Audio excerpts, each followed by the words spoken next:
والصلاة والسلام علی رسول اللہ اما بعد۔ آج کے سپارے میں سے پہلی آیت جو پڑھی گئی وہ سورہ مائدہ کی آیت نمبر 94 ہے، 94۔ اس میں اللہ تعالیٰ ارشاد فرماتے ہیں یا ایھا الذین آمنوا لیبلونکم اللہ بشیء من الصید تنالہ ایدیکم ورماحکم لیعلم اللہ من یخافہ بالغیب فمن اعتدی بعد ذلک فلہ عذاب علیم۔ کہ اے ایمان والو، اللہ تعالیٰ لازمی طور پہ تمہارا امتحان لے گا، تمہاری آزمائش کرے گا۔ کیسے؟ اللہ تعالیٰ تمہارا امتحان لے گا شکاری جانوروں کے ساتھ۔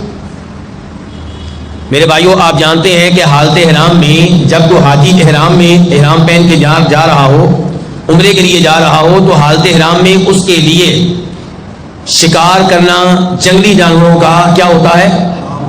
ممنوع ہوتا ہے، اس کی اجازت نہیں ہے۔ البتہ سمندری شکار کر سکتا ہے، مچھلیاں پکڑ سکتا ہے، لیکن جنگلی جانور، خشکی کے جانور، ہرن وغیرہ کا شکار حالت احرام میں نہیں کر سکتا۔ تو اللہ تعالیٰ کہہ رہے ہیں کہ ان قریب میں تمہارا امتحان لوں گا، تم حالت احرام میں ہوگے اور جنگلی جانور، خشکی کے جانور، شکار کے جانور تمہارے دائیں بائیں گھوم رہے ہوں گے۔ عام حالات میں شکاری تلاش کرتا ہے، بڑی مشکل سے نظر آتی ہیں، لیکن فرمایا حالت احرام میں تمہارا یہ امتحان لوں گا۔ تنالہ ایدیکم ورماحکم، تمہارے ہاتھ بھی ان تک پہنچ رہے ہوں گے، تمہارے نیزے بھی ان تک پہنچ رہے ہوں گے۔ یا اللہ تمہارا امتحان کیوں لے گا؟ یہ آزمائش کس لیے؟ فرمایا لیعلم اللہ، تاکہ اللہ جان لے، اللہ کو پتہ چل جائے کہ کون ہے جو اللہ سے بن دیکھے ڈرتا ہے۔ کیوں جی؟ اللہ کو پہلے سے علم نہیں ہر چیز کا، تو پھر یہ امتحان کیوں؟ جب تک ہم نے جرم نہیں کیا، اللہ کو پتا ہے کہ ہم جرم کریں گے، اللہ سزا نہیں دے گا، چاہے اللہ کو پتا ہے۔ اللہ سزا تب دے گا جب ہم جرم کا ارتکاب کر لیں گے۔ تو یہ مطلب ہے اس آیت کا۔ اللہ تعالیٰ کہہ رہے ہیں کہ میں تمہارا امتحان لوں گا، وہ جانور خشکی کے جن کا شکار ممنوع ہوگا تمہاری پہنچ میں ہوں گے، تمہارے ہاتھ ان تک پہنچ رہے ہوں گے، تمہارے نیزے ان تک پہنچ رہے ہوں گے، پھر میں دیکھوں گا اب اللہ سے کون ڈرتا ہے۔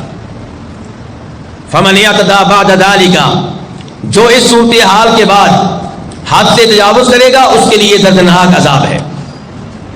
میں نے آج کی تلاوت کی گئی آیتوں میں سے اس آیت کا خاص طور پہ انتخاب کیا ہے۔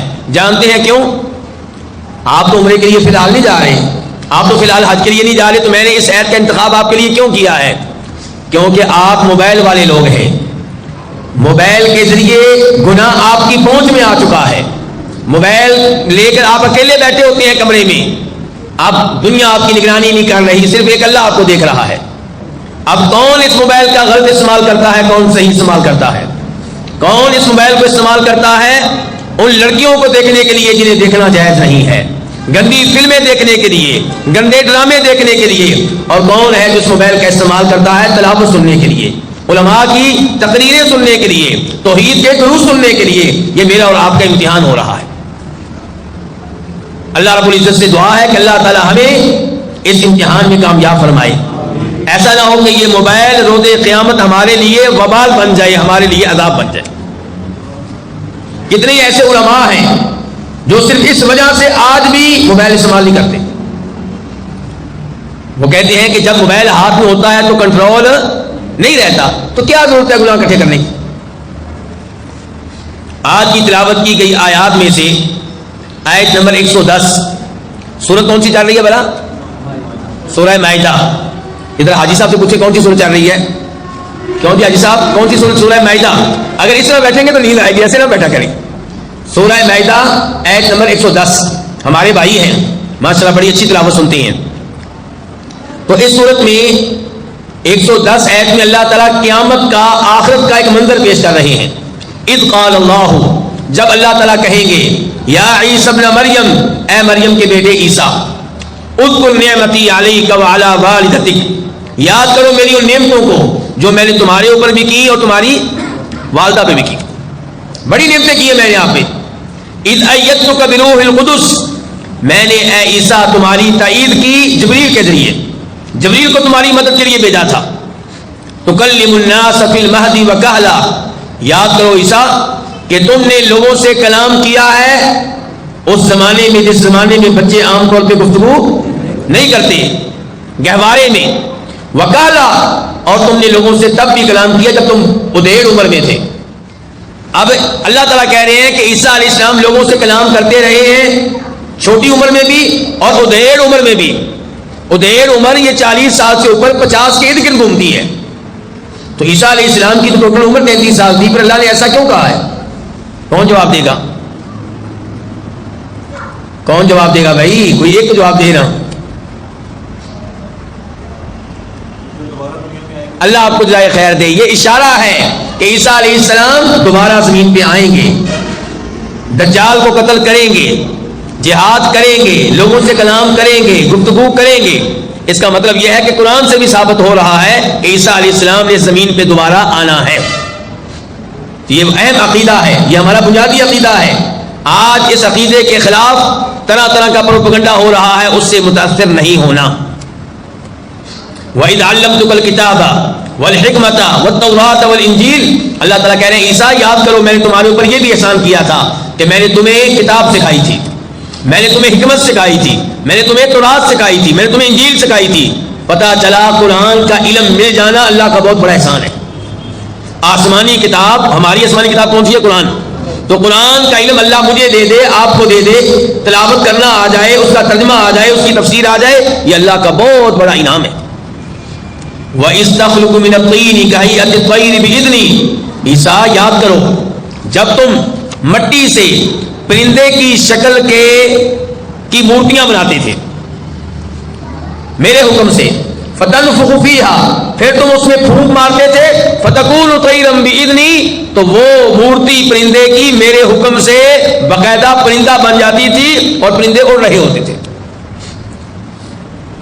یہ معجزہ ہے جو اللہ نے کس کو دیا؟ عیسیٰ علیہ السلام کو۔ یہ اللہ نے معجزہ کس کو دیا؟ عیسیٰ علیہ السلام کو۔ اور ہم الحمدللہ ان معجزات کو مانتے ہیں اور ہم درمیان میں کھڑے ہیں۔ ہم کہاں کھڑے ہیں؟ ہمارے ادھر بھی غلط لوگ ہیں، ادھر بھی غلط لوگ ہیں، ہم الحمدللہ درمیان میں کھڑے ہیں۔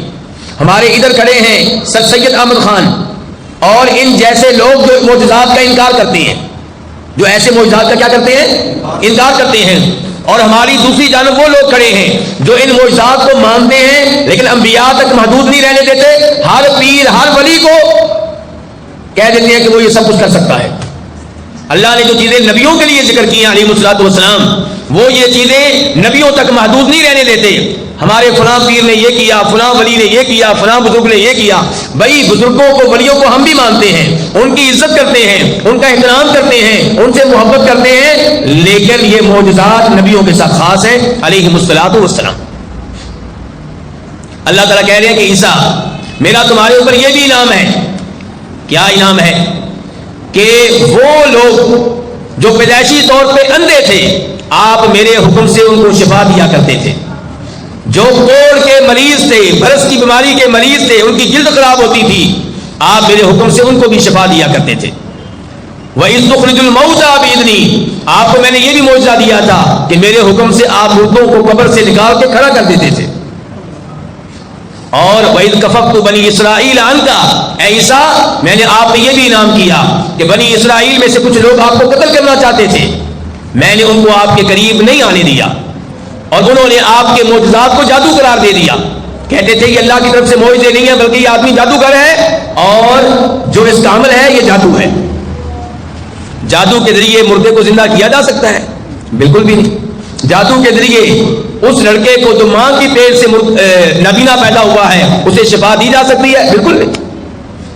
تو بہرحال یہ معجزات ہیں اور ہم اللہ کے فضل و کرم سے ان معجزات پہ ایمان رکھتے ہیں، لیکن ہر ایرے غیرے کو، لتو خیلے کو یہ چیزیں دینے کے قائل نہیں ہیں۔ آج کی تلاوت کی گئی آیات میں سے آیت نمبر 35 سورہ مائدہ، اللہ تعالیٰ کہتے ہیں کہ وَإِن كَانَ كَبُرَ عَلَيْكَ إِعْرَاضُهُمْ فَإِنِ اسْتَطَعْتَ أَن تَبْتَغِيَ نَفَقًا فِي الْأَرْضِ أَوْ سُلَّمًا فِي السَّمَاءِ فَتَأْتِيَهُمْ بِآيَةٍ وَلَوْ شَاءَ اللَّهُ لَجَمَعَهُمْ عَلَى الْهُدَىٰ فَلَا تَكُونَنَّ مِنَ الْجَاهِلِينَ۔ اب یہ ہے سنیے اللہ تعالیٰ ایک اور منظر پیش کر رہے ہیں. منظر یہ ہے کہ نبی علیہ الصلوۃ والسلام میرے اور آپ کے نبی جو تمام نبیوں کے سردار ہیں جناب محمد رسول اللہ صلی اللہ علیہ وسلم چاہتے ہیں کہ ساری دنیا مسلمان بن جائے, ساری دنیا ان کا کلمہ پڑھ لے, ساری دنیا جہنم کی آگ سے بچ جائے. اب لوگ کہتے تھے ہم ایمان نہیں لائیں گے, آپ ویسے معجزات لے کر آئیں جیسے ہم چاہتے ہیں تب ایمان لائیں گے. معجزات ہوں ہماری خواہش کے مطابق. معجزات کیسے ہوں؟ ہماری خواہش کے مطابق.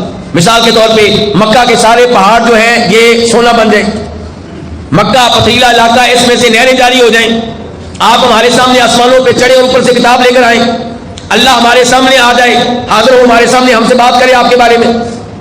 یہ عجیب و غریب نشانیاں اور معجزات وہ مانگتے تھے. اور اللہ تعالیٰ کا یہ اصول ہے, اللہ کا یہ قانون ہے کہ اللہ معجزات ہر نبی کو دیتے ہیں اپنی مرضی کے مطابق. اور جب کبھی اللہ نے معجزہ کسی نبی کو اس کی قوم کی خواہش کے مطابق دیا اور وہ قوم ایمان نہ لائی, پھر وہ بچ نہیں سکی, پھر اللہ نے ان پہ عذاب بھیج دیا.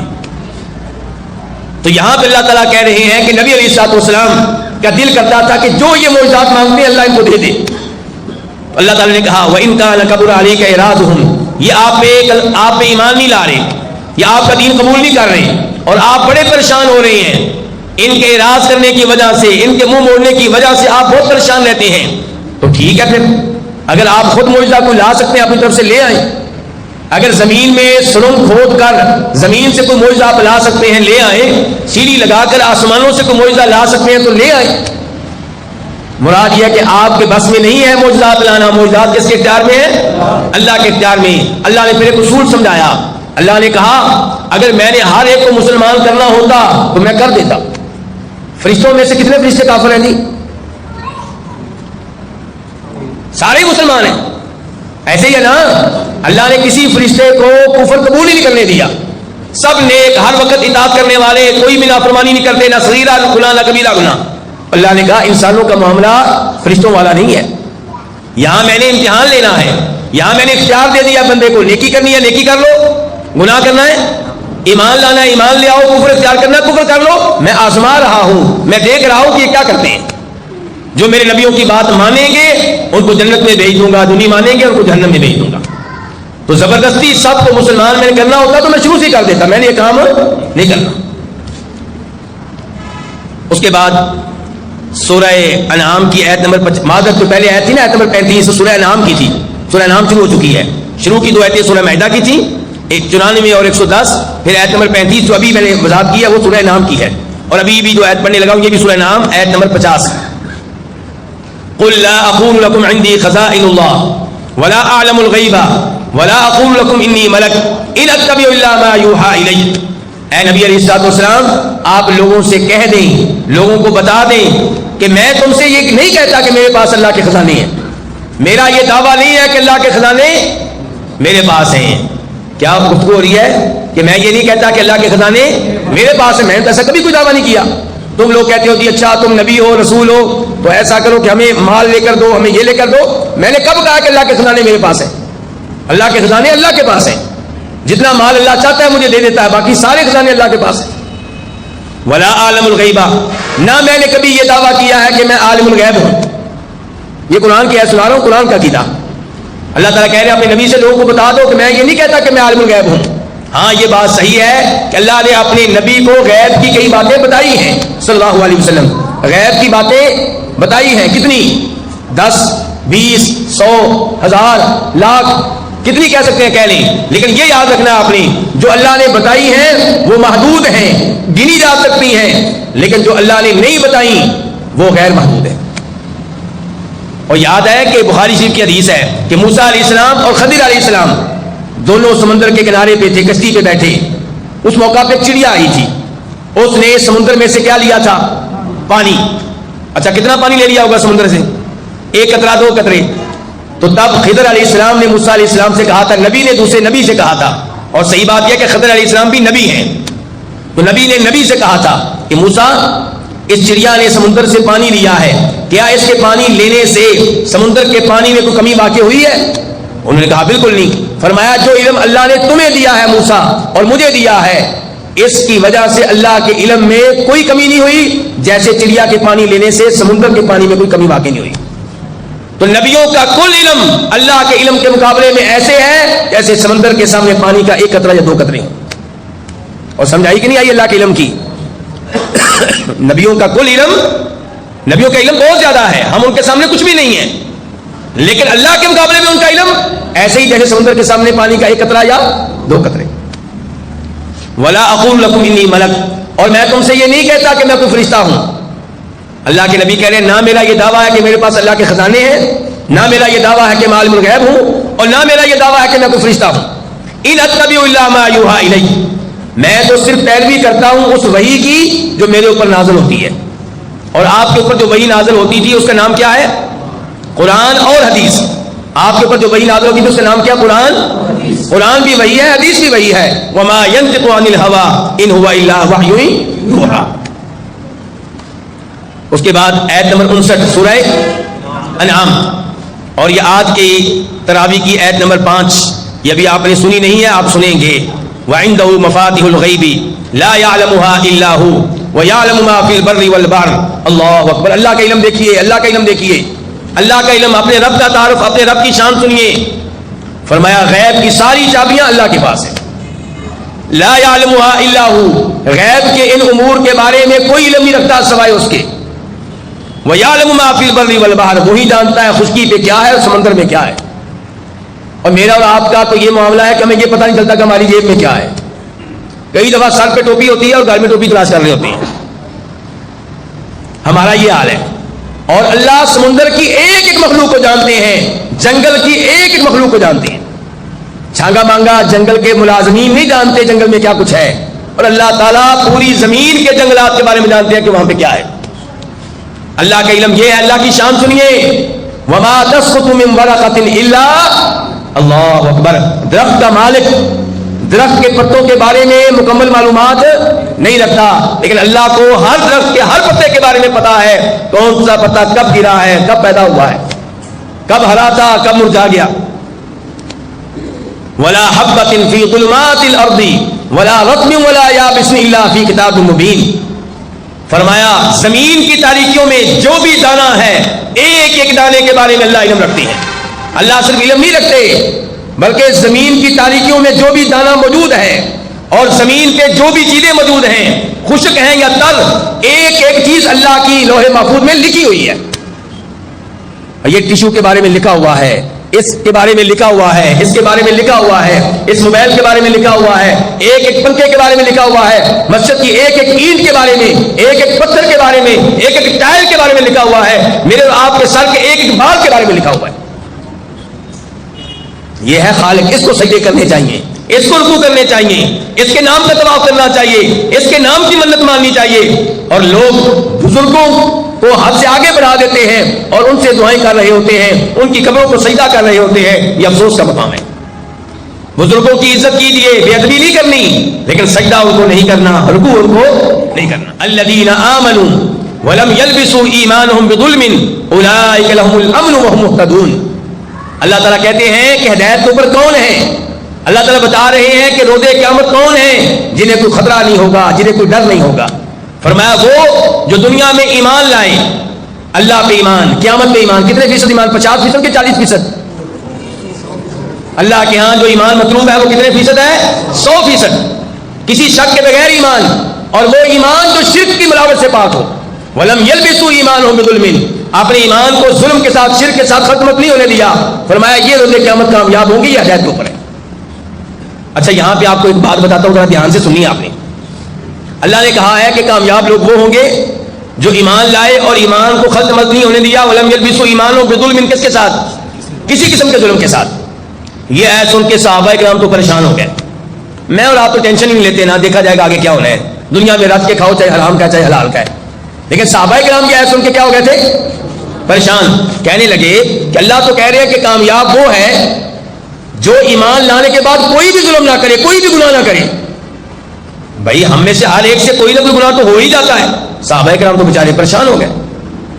ابھی آتی تھی صحابہ کرام کو کہ نہیں آتی تھی؟ آتی تھی. نبی علیہ الصلوۃ والسلام کے پاس آئے، پتا چلا کسی ایت کی سمجھ نہ آ رہی ہو تو رابطہ کس سے کرنا چاہیے؟ نبی علیہ الصلوۃ والسلام سے. تو آج اللہ کے نبی سے رابطہ کیسے کریں گے؟ آپ کی احادیث موجود ہے. تو آپ کے پاس آئے کہا اللہ کے رسول یہ آیت نازل ہوئی ہم تو بڑے پریشان ہیں. تو آپ نے فرمایا میرے صحابیوں یہاں ظلم سے مراد ہر گناہ نہیں ہے, یہاں ظلم سے مراد بڑا ظلم ہے, بڑا گناہ. کیونکہ سب سے بڑا گناہ کس کو کہتے ہیں؟ شرک کو.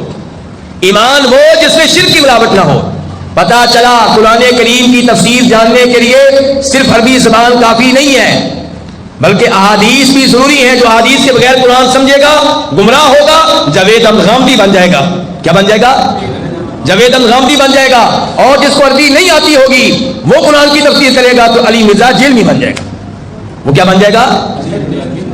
جس کو قرآن سمجھنے کے لیے عربی بھی بہت ضروری, اور عربی کے ساتھ ساتھ نبی علیہ الصلوۃ والسلام کی احادیث بھی نہایت ضروری.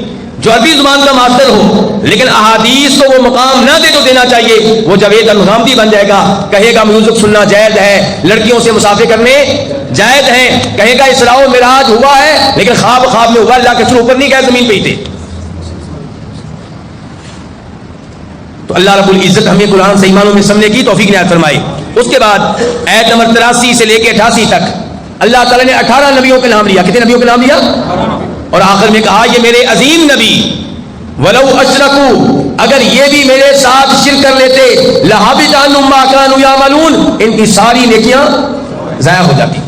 حالانکہ کوئی بھی نبی شرک کرنے والا نہیں ہے, لیکن اللہ نے نبیوں کا نام لے کر ان کے بارے میں یہ وارننگ دے کر مجھے اور آپ کو خبردار کیا ہے کہ تم کس بات کی مولی ہو. شرک ایسا جرم ہے کہ اگر میرا کوئی نبی بھی کرے تو میں معاف نہیں کروں گا, حالانکہ نبی شرک کرنے والے نہیں ہیں.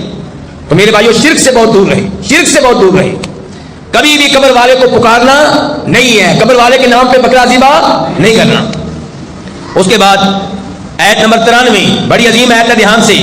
وَلَوْ تَرَىٰ إِذِ الظَّالِمُونَ فِي غَمَرَاتِ الْمَوْتِ وَالْمَلَائِكَةُ بَاسِطُو أَيْدِيهِمْ أَخْرِجُوا أَنفُسَكُمْ الْيَوْمَ تُجْزَوْنَ عَذَابَ الْهُونِ بِمَا كُنتُمْ تَقُولُونَ عَلَى اللَّهِ غَيْرَ الْحَقِّ وَكُنتُمْ عَنْ آيَاتِهِ تَسْتَكْبِرُونَ. عام طور پہ احادیث کو وہ مقام و مرتبہ نہ دینے والے جو دینا چاہیے عذاب قبر کے منکر ہوتے ہیں. کس کے منکر ہوتے ہیں؟ بولیے ذرا, کس کے منکر ہوتے ہیں؟ احادیث کو صحیح معنوں میں نہ ماننے والے عذاب قبر کا انکار کرتے ہیں, کہتے ہیں یہ قرآن میں نہیں آیا, کہتے ہیں یہ قرآن میں. پہلی بات یہ ہے کہ ضروری نہیں کہ ہر مسئلہ قرآن میں آئے. جو مسئلہ قرآن میں آ گیا وہ بھی ماننا ضروری, جو قرآن میں نہیں آیا حدیث میں آیا وہ بھی ماننا ضروری.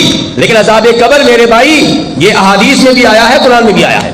اللہ تعالیٰ کہہ رہے ہیں کاش تو دیکھے اس منظر کو جب ظالم لوگ موت کی سختیوں میں ہوتے ہیں اور فرشتوں نے اپنے ہاتھ پھیلائے ہوتے ہیں. فرشتے کہتے ہیں چل اپنی روح باہر نکال.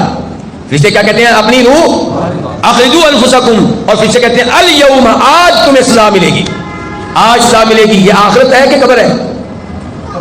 موت کے بعد کون سا مرحلہ شروع ہوتا ہے؟ برزخ کا, قبر والا مرحلہ. تو کہہ رہے ہیں آج تمہیں ذلت کی سزا دی جائے گی, کیونکہ تم نجائز باتیں کیا کرتا تھا, تو تکبر کیا کرتا تھا, تو حق کو قبول نہیں کرتا تھا. تو پتا چلا عذاب قبر کا تذکرہ قرآن میں بھی آیا اور ہم اس پہ ایمان لاتے ہیں اور اللہ سے دعا بھی کرتے ہیں یا اللہ ہمیں عذاب قبر سے محفوظ رکھنا. اللہ رب العزت سے دعا ہے کہ اللہ تعالی ہمیں قرآن حکیم محبت سے سننے کی توفیق عنایت فرمائے اور اسے سمجھنے کی توفیق عنایت فرمائے. میرے بھائیوں یہ تراویح کی نماز بڑی محبت کے ساتھ ادا کیا کریں. نبی علیہ الصلوۃ والسلام فرماتے ہیں, میں جمعہ میں بھی حدیث بیان کروں گا انشاءاللہ, کہ جو امام کے ساتھ یہ نماز پڑھے قیام رمضان تراویح کی نماز اور امام کے ساتھ آخر وقت تک رہے, اللہ تعالیٰ اس کے لیے اتنا جو ثواب لکھتے ہیں گویا کہ پوری رات وہ یہ نماز پڑھتا رہے. یہ ثواب کس کے لیے؟ جو امام کے ساتھ آخر وقت تک رہے. انتہائی مجبوری کے بغیر کبھی بھی درمیان سے نہ جائیں. ہاں کبھی کسی انسان کی مجبوری بن جاتی ہے, وہ الگ بات ہے. کوشش کریں کہ آپ آخر تک امام صاحب کے ساتھ رہیں. اللہ تعالیٰ ہم سب کو توفیق عنایت فرمائے. انشاءاللہ یہ تھکاوٹیں ضائع نہیں جائیں گی. یہ جو آپ 1.5 گھنٹہ دیتے ہیں مسجد کو, یہ انشاءاللہ ضائع نہیں جائے گا. اس کا ایک ایک منٹ اللہ کو معلوم ہے, اس کے ایک ایک سیکنڈ پہ آپ کو جو ثواب ملے گا. وآخر دعوانا الحمدللہ رب العالمین.